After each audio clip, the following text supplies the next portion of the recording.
नमस्कार किसान साथियों, स्वागत है आपका हमारे YouTube चैनल टेक्निकल खेती में। दोस्तों, पिछली वीडियो में हमने और मिर्ची के प्लांटेशन के लिए पौधे की क्या कंडीशन होना चाहिए इस विषय पर हमने बात की थी।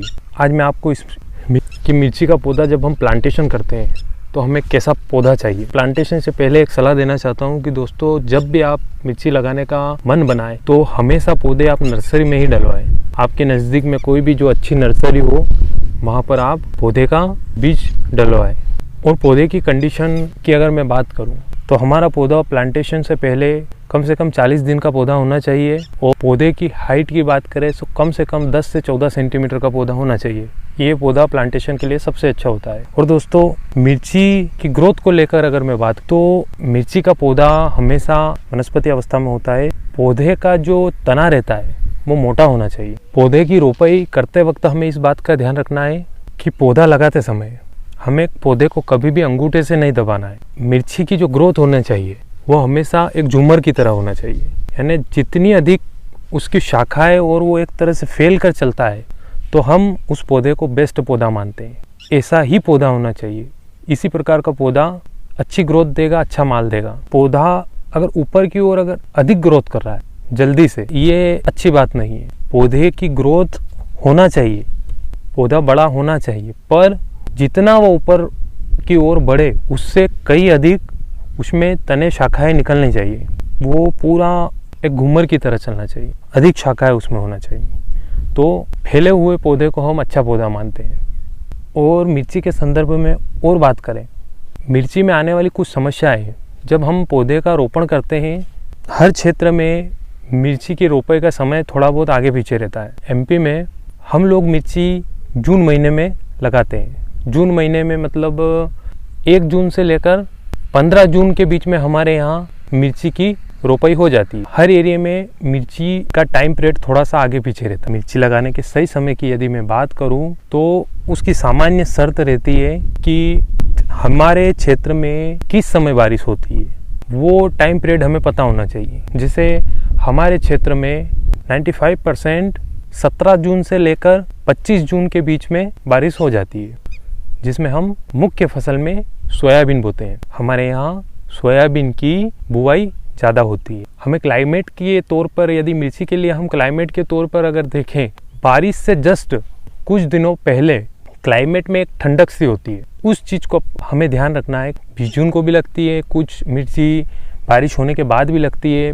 मिर्ची की चौपाई करते हैं तो हमें थोड़ा सा मार्केट मिल जाए। दोस्तों, प्लांटेशन के बाद हम यदि खाद के शेड्यूल की बात करें, प्लांटेशन के 9 से 10 दिनों तक कुछ भी नहीं देना। जड़ से सबसे पहले जिंक यूज़ करेंगे। मैं पर्सनली तौर पर अपने खेत की बात करूं तो मैं सबसे पहले जिंक ओमेक्स का जिंक 70 यूज़ करता हूं। पौधे को लगाने के बाद सबसे पहले उसके जड़ों का विकास कराना बहुत ज़रूरी होता है। जिंक जो प्लांट में हरेपन के लिए काफ़ी जिम्मेदार होता है, वो पौधे में ग्रीनेस लाता है। जिंक देने के बाद प्लांट में ग्रीनेस आती है। प्लांटेशन के बाद आपको या 9-10 दिन के बाद आपको जिंक चलाना है। जिंक देने के बाद आपको खाद की शेड्यूल में आपको सबसे पहले 19-19-19, जिसमें 19% नाइट्रोजन, 19% फास्फोरस, 19% पोटाश होता है।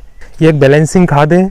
नाइट्रोजन पौधे की वनस्पति अवस्था के लिए बहुत जरूरी हो। फास्फोरस देना है, पौधे में अधिक शाखाओं के लिए जरूरी होता है। और पोटाश पौधे में रोग प्रतिरोधक क्षमता का डेवलप करता है। NPK 19-19-19 को देने के बाद 5 से 7 दिन बाद आपको 12-61 देना है। 12-61-0, जिसमें आपको 12% नाइट्रोजन, 61% आपको फास्फोरस मिलेगा। ओमेक्स का अल्बर्ट भी देना है, जिसके रिजल्ट बहुत शानदार आते हैं। तो आपको ओमेक्स में भी ओमेक्स में विगर का अल्बर्ट देना है। लिक्विड सल्फर आपको पौधे में ग्रीनेस देगा। पौधे में ग्रीनेस के लिए आपको सल्फर बहुत ज़रूरी है। तो आपको मिर्ची की खेती में सबसे चैलेंजिंग होता है मौसम। मिर्ची की खेती इजी है, पर इसे टफ बनाता है मौसम, क्लाइमेट।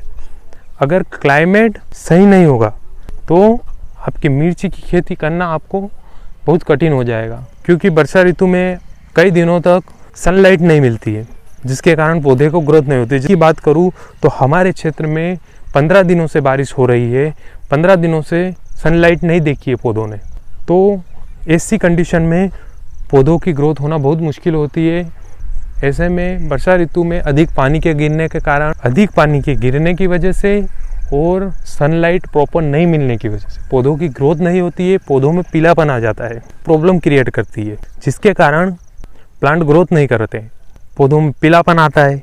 तो ऐसी सिचुएशन, सबसे बड़ा सवाल है ऐसी सिचुएशन से कैसे लड़े। ऐसी कंडीशन में जब बहुत अधिक पानी गिर रहा हो और बहुत अधिक मौसम खराब हो और सनलाइट भी नहीं मिल रही हो, ऐसी सिचुएशन में लिक्विड सल्फर देना बहुत बेस्ट रहता है। पौधे को ग्रीनेस देगा। सल्फर जो होता है वो पीएच को भी बैलेंस करता है। हमारे द्वारा दिए गए न्यूट्रिशन पीएच बैलेंस होने की वजह से न्यूट्रिशन अच्छे मिलते हैं। सल्फर का अपना गुण है, वो एक फंगिसाइड भी है। उसके दो काम हो जाएंगे जब आप सल्फर देंगे ऐसे मौसम में, उसके दो फायदे मिलेंगे। पहला, पौधे को ग्रीननेस मिलेगी, पौधे में ग्रीननेस आ जाएगी, और दूसरा, सल्फर एक अच्छा फंगिसाइड है, तो सल्फर देने के बाद आपको कोई फंगिसाइड देने की ज़रूरत नहीं पड़ेगी। तो फंगिसाइड का काम भी करेगा और आपके पौधे में सल्फर देने के बाद ग्रीननेस आएगी, जो पीलापन की समस्या है उससे आपको निजात मिलेगा। जिंक भी यही काम करता है, जिंक भी पौधे में ग्रीननेस लाता है। कभी भी दोस्तों मिर्ची की फसल में ग्रीननेस के लिए या पौधे की बढ़वार के लिए नाइट्रोजन में यूरिया का यूज़ कभी ना करें, वरना क्योंकि दोस्तों मिर्ची के लिए यूरिया जहर का काम करता है। कभी भी यूरिया का यूज़ हमें मिर्ची में नहीं करना है। आज की जानकारी में दोस्तों इतना ही, फिर मिलेंगे कुछ नई जानकारी के साथ। दोस्तों चैनल को सब्सक्राइब करें, बेल आइकन को प्रेस करें, कमेंट करें, और आपके कोई भी क्वेश्चन हो उसे कमेंट बॉक्स में लिखें, मैं उसका सॉल्यूशन आपको प्रोवाइड करूँगा। धन्यवाद।